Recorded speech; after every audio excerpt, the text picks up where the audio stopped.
Boche gold and diamonds. Buy now pay later. Olavakkode ഹോട്ടലിന്റെ മാലിന്യക്കുഴിയിൽ കുടുങ്ങി ശുചീകരണ തൊഴിലാളിക്ക് ദാരുണാന്ത്യം. കല്ലേക്കുളങ്ങര സ്വദേശി സുജീന്ദ്രനാണ് മരിച്ചത്.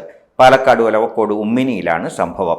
ഉമ്മിനി ഹൈസ്കൂളിന് എതിർവശമുള്ള ഹോട്ടലിലെ മാലിന്യക്കുഴി വൃത്തിയാക്കുന്നതിനിടെ സുജീന്ദ്രൻ വീഴുകയായിരുന്നു. ഹോട്ടലിലെ മലിനജലം ഈ കുഴിയിലേക്കാണ് എത്തുക. 2 ദിവസമായി അഴുക്കുചാൽ അടഞ്ഞത് ശുചീകരിക്കാൻ സുജീന്ദ്രനെ വിളിക്കുകയായിരുന്നു. സുജീന്ദ്രൻ മാലിന്യക്കുഴിയിൽ ഇറങ്ങിയതോടെ കുഴഞ്ഞു വീണു. ഹോട്ടൽ ഉടമ സുജീന്ദ്രനെ രക്ഷിക്കാനായി മാലിന്യക്കുഴിയിൽ ഇറങ്ങി. എന്നാൽ ഹോട്ടൽ ഉടമയ്ക്കും അസ്വസ്ഥത തോന്നി.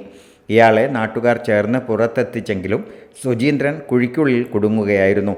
വിവരമറിഞ്ഞ് ഫയർഫോഴ്സ് സ്ഥലത്തെത്തി സുജീന്ദ്രനെ പുറത്തെടുത്തപ്പോഴേക്കും മരിച്ചു. Time kids pre school, Mannannur road, Vaniyamkulam. Dot view news. കാഴ്ചകളാണ് ലോകം, കണ്ടു തുടങ്ങുക.